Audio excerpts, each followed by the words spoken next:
नमस्कार, news point लेकर हाजिर हूं मैं राजीव।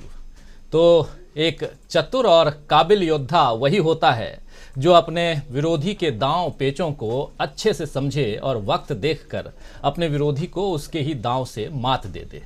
लड़ाई के मैदान से लेकर शतरंज की बिसात तक और राजनीति के अखाड़े तक यही काबिलियत आपका भविष्य तय करती है। आप सोच रहे होंगे दोस्तों कि आखिर आज दांव पेच की बात मैं क्यों कर रहा हूं। दरअसल इस वक्त राहुल गांधी के यही गुण भारत जोड़ो यात्रा में नजर आ रहे हैं।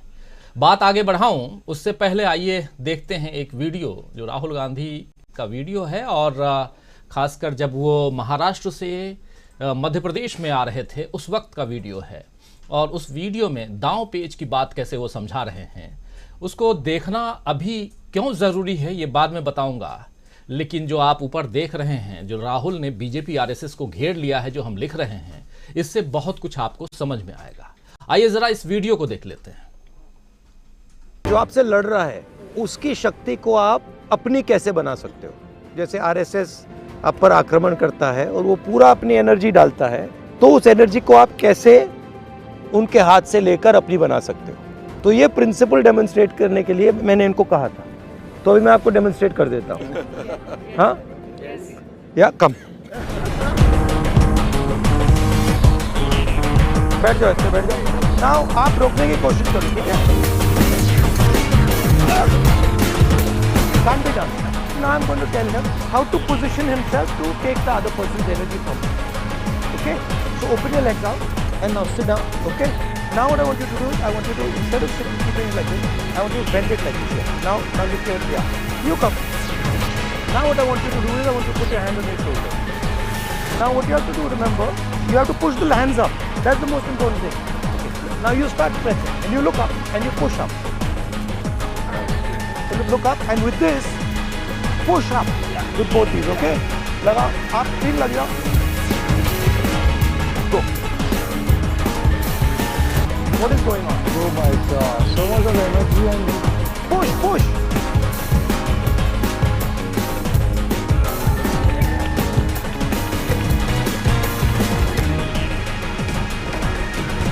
How did that feel? For the strange reason, I could not feel the power at all. Because you took it on. Yes, that's what I did immediately. तो इस वीडियो में आपने देखा कि किस तरह राहुल गांधी ने एक व्यक्ति को किस तरह से केवल अपने बैठने की मुद्रा बदलने के लिए कहा और उसके बाद चार आदमी मिलकर भी उसे गिरा नहीं पाए। राहुल गांधी ने दरअसल मार्शल आर्ट की इस तकनीक को राजनीति में इस्तेमाल करने की सलाह दी और बताया कि बीजेपी को इसी तरह उसी की शक्ति से मात देना है। अब सवाल यह है कि बीजेपी की शक्ति है क्या? तो इसका सीधा जवाब आप सब भी अच्छी तरह से समझ गए होंगे कि शक्ति आखिर है क्या बीजेपी की। सीधा जवाब दे देता हूं जो आप भी समझ रहे हैं, वो है हिंदुत्व की राजनीति। जी हां, हिंदुत्व की राजनीति बीजेपी की सबसे बड़ी ताकत है और राम मंदिर की राजनीति करके ही बीजेपी ने सत्ता की मंजिल पाई है और अब लगातार वो हिंदुत्व की राजनीति, हिंदुत्व को राजनीति का केंद्र बना रही है। लेकिन बीजेपी की इस शक्ति को, इस ताकत को अब राहुल गांधी ने अपनी ताकत बना ली है। सुनिए, कल एमपी में, मध्य प्रदेश में राहुल गांधी ने क्या कुछ कहा था। कैसे कह रहा हूं कि बीजेपी की जो ताकत है, हिंदुत्व और हिंदुत्व से राम मंदिर तक की लड़ाई जो है, और कैसे बीजेपी 2 सीटों वाली, लोकसभा में 2 सीटों वाली बीजेपी लोकसभा में 303 सीटों वाली बीजेपी कैसे हो गई, उसकी कहानी अगर देखेंगे तो सोमनाथ से लेकर अयोध्या तक की जो यात्रा थी, उस यात्रा से वो कहानी शुरू होती है और उस यात्रा में एक ही नारा लगता है, वो नारा है जय श्री राम का। जी हाँ, जय सिया राम नहीं, जय श्री राम। राहुल गांधी ने इसी को पकड़ा है। आइए जरा, ये कल इस पर हम लोगों ने चर्चा की भी थी, लेकिन उस बाइट को, उनकी बात को, उनके बयान को हम सुना नहीं पाए थे। आइए तीनों को समझते हैं, हे राम, जय सिया राम और जय श्री राम, और आगे समझने की कोशिश करते हैं कि कैसे जो पहला वीडियो आपने देखा, उस वीडियो से ये वीडियो कैसे एक दूसरे को सपोर्ट कर रहा है। आइए जरा सुनते हैं। जब गांधी जी कहते थे हे राम, उसका मतलब क्या था? हे राम का मतलब राम एक जीने का तरीका थे, एक जीने के तरीके का तरीका था। भगवान राम सिर्फ एक व्यक्ति नहीं थे, एक जिंदगी जीने का तरीका था। और गांधी जी जब हे राम कहते थे, उनका मतलब था जो भगवान राम है वो भावना हमारे दिल में है और उसी भावना को लेकर हमें जिंदगी जीनी है। ये है हे राम। जय सिया राम, जय सिया राम। अब जय सिया राम का मतलब क्या है, ये पंडित जी ने मुझे बताया। सीखा हूं मैं, यात्रा पे बहुत कुछ सीखा हूं। जय सिया राम का मतलब क्या है? दिग्विजय जी ताली बजा रहे हैं। जय सिया राम का मतलब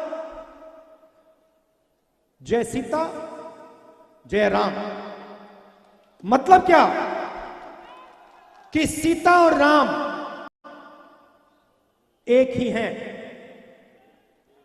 सीता और राम एक ही हैं, इसलिए नारा है जय सिया राम या जय सीताराम।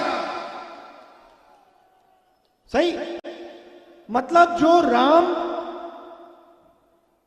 के जीने का तरीका था, जो उन्होंने सीता के लिए किया, भगवान राम ने सीता के लिए क्या किया आप जानते ही नहीं हो क्या? क्या किया? जाके सीता की इज्जत के लिए, सीता के लिए लड़े। सही। तो जब हम जय सिया राम कहते हैं, हम सीता की याद करते हैं और समाज में जो सीता की जगह होनी चाहिए उसकी आदर करते हैं। और तीसरा नारा, शायद सबसे जरूरी नारा, वो सिया राम जय सिया राम तो कर ही नहीं सकते क्योंकि उनके संगठन में एक महिला नहीं है। तो वो जय सिया राम का संगठन ही नहीं है क्योंकि उनके संगठन में महिला तो आ ही नहीं सकती, सीता तो आ ही नहीं सकती। सीता को तो बाहर कर दिया। अब ये बहुत गहरी बात मध्य प्रदेश के एक पंडित जी ने सड़क पे मुझे कही। कैसी लगी आपको? बढ़िया लगी? तो हमारे जो आरएसएस के मित्र हैं, मैं उनसे कहना चाहता हूं, जय श्री राम जरूर, जय सिया राम और हे राम तीनों का प्रयोग कीजिए और सीता जी का अपमान मत कीजिए। सीता जी का अपमान मत कीजिए। जी हां, राहुल गांधी ने देश के लोगों को याद दिला दिया कि बीजेपी ने जय सिया राम को जय श्री राम के नारे में कैसे बदला और इस तरह भारतीयों के राम और सीता केवल बीजेपी की राजनीति का सामान बनकर रह गए। बीजेपी नेताओं को उम्मीद नहीं रही होगी कि राहुल गांधी कभी इस तरह उन्हें घेर सकते हैं, लेकिन सच यही है दोस्तों कि बीजेपी अब राहुल गांधी के दांव पेचों में घिर गई है और इससे बाहर निकलने के लिए राहुल गांधी पर हमला बोल रही है। जय सिया राम वाले नारे की बात राहुल गांधी ने क्या कह दी कि बीजेपी की पूरी ब्रिगेड उन्हें जवाब देने के लिए मैदान में उतर आई है। इससे समझ में आता है कि राहुल गांधी अपनी रणनीति में कामयाब हो रहे हैं। इधर गुजरात चुनाव में प्रचार के आखिरी दिन मल्लिकार्जुन खड़गे ने भी कह दिया कि वे 51 सालों से राजनीति कर रहे हैं और किसी पर निजी हमले नहीं करते हैं। मल्लिकार्जुन खड़गे दरअसल ये बात कह रहे थे उस मसले पर जो आप रावण का मामला जो चल रहा है। जी हाँ, खड़गे जी के रावण के समान 100 सिर वाले बयान को मोदी जी गुजरात चुनाव में जगह जगह भुना रहे हैं। अपने आप को विक्टिम साबित करने के लिए लगे हुए हैं और लगे हाथ मोदी जी ने यह भी कह दिया है कि जो राम को नहीं मानते वो रावण की बात कर रहे हैं। तो अब राहुल गांधी ने भी जवाब दे दिया है कि उनकी राम में किस तरह की आस्था है। वो सिया राम वाले राम में आस्था रखते हैं, श्री राम वाले राम में नहीं। बीजेपी को फिलहाल इस वार का सही जवाब नहीं सूझ रहा है दोस्तों, और वो फिर से राहुल गांधी पर व्यक्तिगत हमलों पर उतर आई है। वहीं बीजेपी के समर्थन में लगे चैनल, कई सारे चैनल, अगर आप मेन स्ट्रीम मीडिया की बात करें तो ये साबित करने में लगे हैं कि गुजरात चुनाव अब राम के मुद्दे पर आ ही गया है। तो आइए दोस्तों, आज न्यूज पॉइंट में इसी पर चर्चा करेंगे कि क्या राहुल गांधी के दांव से पस्त हो गई है बीजेपी, क्या फंस गई है, पस्त ना भी कहें तो फंस गई है बीजेपी, क्या चुनाव में राम का मुद्दा वाकई आ गया है, या ये बीजेपी का नया शिगुफा है, और साथ साथ जो साबित करने की कोशिश हो रही है मेन स्ट्रीम मीडिया, जो दीवारों पर टंगे हुए टेलीविजन को जो आप देखते हैं, उसमें जो साबित करने की कोशिश हो रही है कि एक तरफ रावण बोल रहे हैं मल्लिकार्जुन खड़गे, तो दूसरी तरफ राम या सिया राम या हे राम श्री राम की तुलना और उसकी परिभाषा बता रहे हैं राहुल गांधी, यानी गुजरात चुनाव में राम तो आ ही गए। आइए समझने की कोशिश करते हैं इस पूरे मसले को, और ये भी समझने की कोशिश करेंगे कि क्या राहुल गांधी ने सचमुच बीजेपी और आरएसएस को घेर लिया है। मुद्दे बहुत हैं, बहुत सारी बातें हैं। हिंदुत्व, हिंदुत्व आप याद कीजिए, आदिवासी बनवासी याद कीजिए, सावरकर गोडसे और गांधी याद कीजिए। ये सब मैं नहीं कह रहा हूं, ये सब राहुल गांधी इसी पदयात्रा के दौरान उन्होंने कहा है।